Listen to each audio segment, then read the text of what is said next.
Assalamualaikum Ananda Solih dan Solihah. Semangat pagi. Pagi, Allahu Akbar.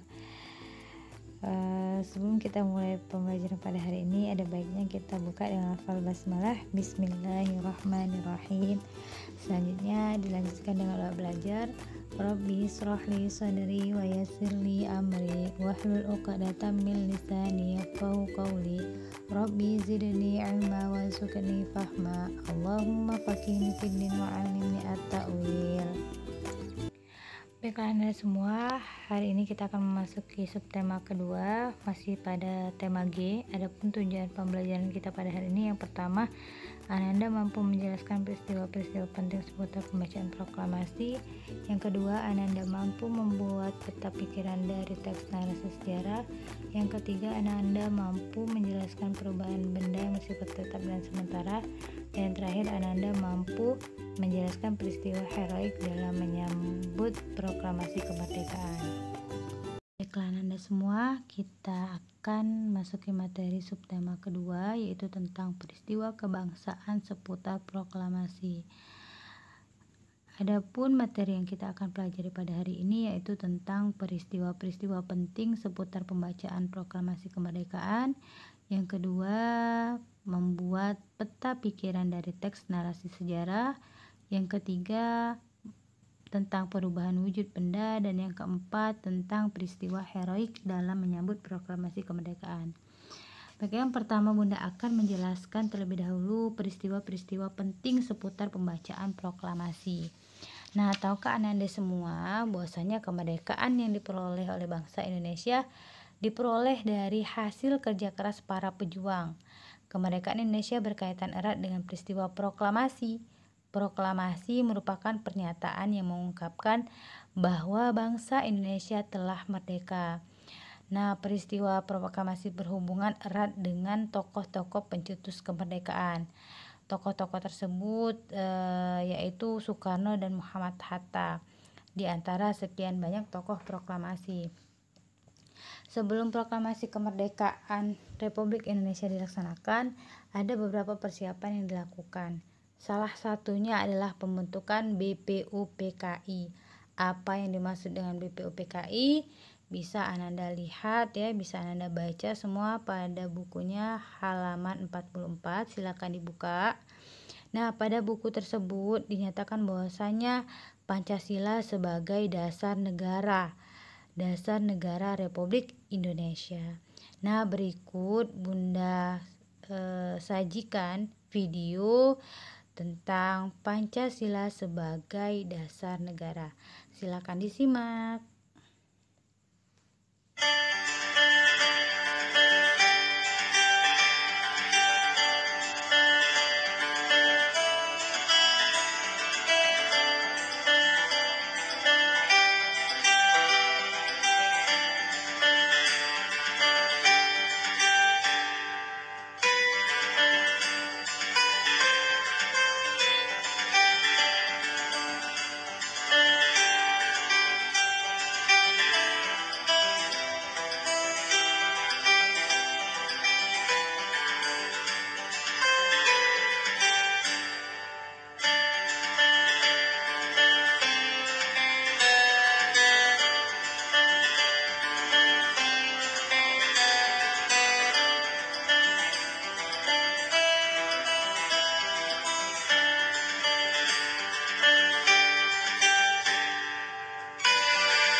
tadi video sekilas tentang Pancasila sebagai dasar negara.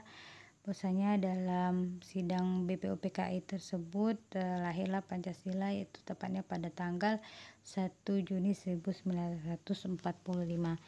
Selanjutnya kita akan membahas tentang peta pikiran dari teks narasi sejarah. Nah, tadi Ananda sudah membaca teks tentang BPUPKI pada halaman 44. Nah, pastinya Ananda sudah memperoleh informasi apa saja yang didapatkan pada teks tersebut. Nah, kemudian tugas Ananda semua bisa melengkapi peta pikiran yang ada pada halaman 45. Jadi dari teks narasi tersebut kita bisa membuat peta pikiran. Contohnya bisa dilihat pada layar Ananda semua. Di sana bisa kita dapatkan informasi tentang alasan didirikannya BPUPKI, nama lain dari BPUPKI, kemudian waktu pembentukan BPUPKI, tokoh yang terlibat, jumlah anggota, serta tujuan didirikannya BPUPKI. Nanti silakan Ananda lengkapi semua ya pada bukunya halaman 45. Oke, selanjutnya kita akan membahas tentang perubahan benda yang bersifat tetap dan sementara. Nah, kemarin kita telah mempelajari tentang perubahan wujud benda ya nak ya. Pastinya Anda semua sudah mengetahui bahwasanya perubahan wujud benda terjadi karena pengaruh kalor.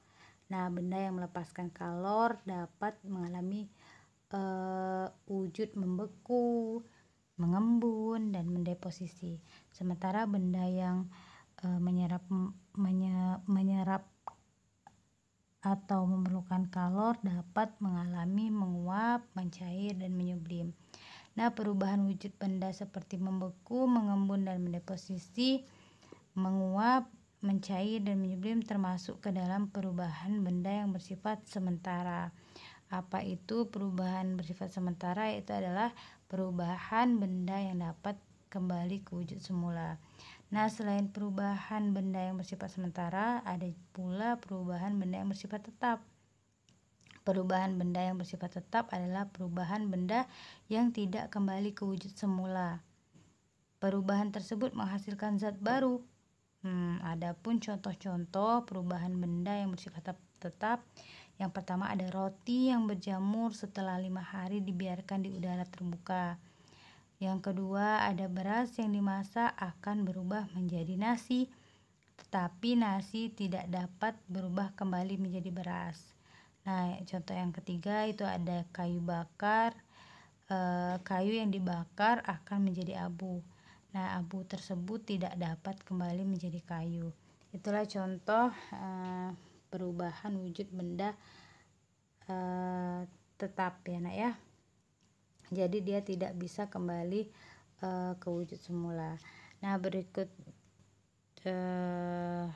Ananda bisa perhatikan pada bukunya halaman 47. Di sana ada beberapa gambar yang telah disajikan. Gambar pertama ada kunci yang berkarat, yang kedua ada air yang mendidih, yang ketiga ada kentang yang busuk, dan yang keempat ada roti yang berjamur. Nah, di situ tugasnya Ananda bisa menuliskan huruf T atau huruf S pada kotak di samping gambar tersebut, yang artinya T adalah wujud benda yang bersifat tetap, sedangkan S itu bersifat sementara. Silakan dilengkapi ya nak ya. Oke, selanjutnya kita akan membahas tentang peristiwa heroik ke dalam menyambut proklamasi kemerdekaan. Namun sebelumnya Anda bisa buka bukunya pada halaman 57 tentang teks tentang perumusan teks proklamasi. Bisa Anda baca dan dicari informasi apa saja yang bisa Anda dapatkan dari teks tersebut. Oke, selanjutnya Bunda akan menyajikan video proklamasi kemerdekaan Republik Indonesia. Silakan disimak.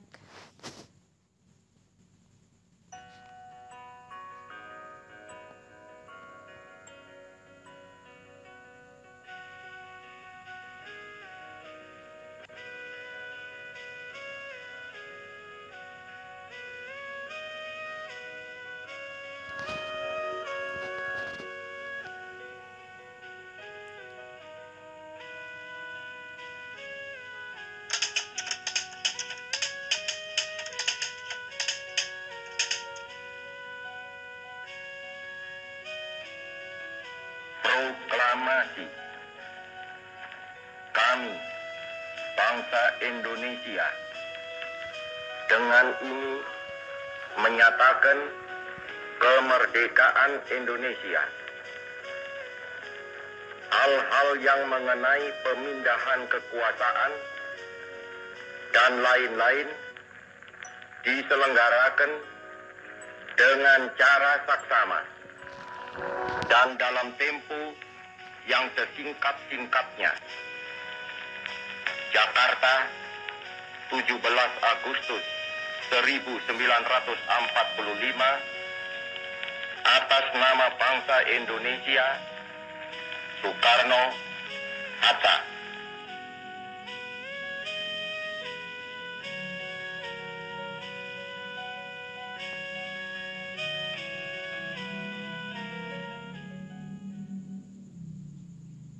Itulah tadi video tentang proklamasi kemerdekaan Republik Indonesia, di mana teks proklamasi kemerdekaan Indonesia dibacakan oleh Soekarno secara lisan, tepatnya pada pukul 4 dini hari.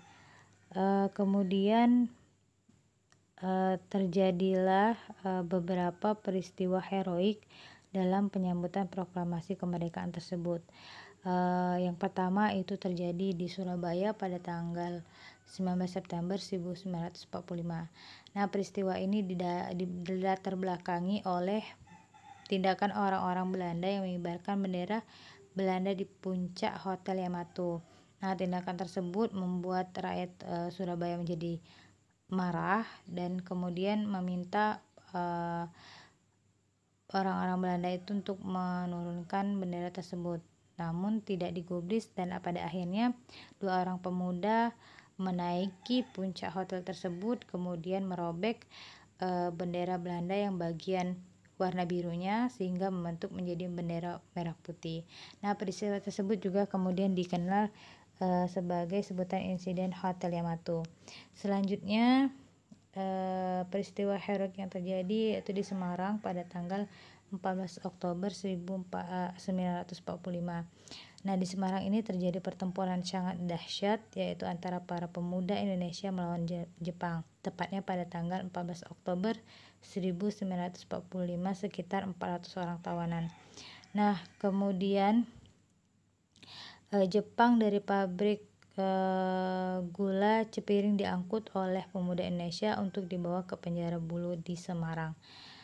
Sebelum sampai di penjara Bulu, sebagian tawanan itu melarikan diri dan meminta perlindungan kepada Batalion Kido. Nah, para pemuda menjadi marah dan mulai merebut kantor-kantor pemerintah dari tangan Jepang. Pada keesokan harinya, pasukan Jepang menyerbu kota Semarang. Sejak saat itulah berlangsung pertempuran 5 hari di Semarang. Korban yang jatuh di pertempuran ini diperkirakan sebanyak 990 orang. Selanjutnya ada terjadi juga di Sumbawa, tepatnya pada bulan Desember 1945. Nah, di Pulau Sumbawa ini pemuda-pemuda Indonesia pada bulan Desember 1945 berusaha merebut senjata dari Jepang. Di Gempe terjadi bentrokan antara 200 pemuda melawan Jepang, sedangkan di Sape sekitar 400 pemuda berusaha merebut senjata di markas Jepang. Hal yang sama juga terjadi di Rabah. Yang terakhir itu ada peristiwa heroik di Kalimantan pada tanggal 14 November 1945. Gerakan mendukung proklamasi sudah mulai muncul di Kalimantan. Pada waktu itu, tentara Australia sudah mendarat dan mengeluarkan ultimatum melarang semua aktivitas politik seperti demonstrasi, menyelenggarakan rapat-rapat, dan mengibarkan bendera merah putih. Akan tetapi, kaum nasionalis tetap melaksanakannya. Di Balikpapan pada tanggal 14 November 1945, sejumlah 8.000 orang berkumpul di depan komplek NICA sambil membawa bendera merah putih. Nah, itulah ada terakhir materi kita pada hari ini, yaitu tentang peristiwa heroik dalam menyambut proklamasi kemerdekaan. Demikianlah pembelajaran kita pada hari ini. Marilah kita tutup dengan melafalkan alhamdulillah, alhamdulillahirabbil alamin. Doa kifaratul majlis, subhanakallahumma bihamdika asyhadu an la ilaha illa anta astaghfiruka wa atubu ilaik. Afwan minal khata'i bila taufiq wa hidayah. Assalamualaikum warahmatullahi wabarakatuh.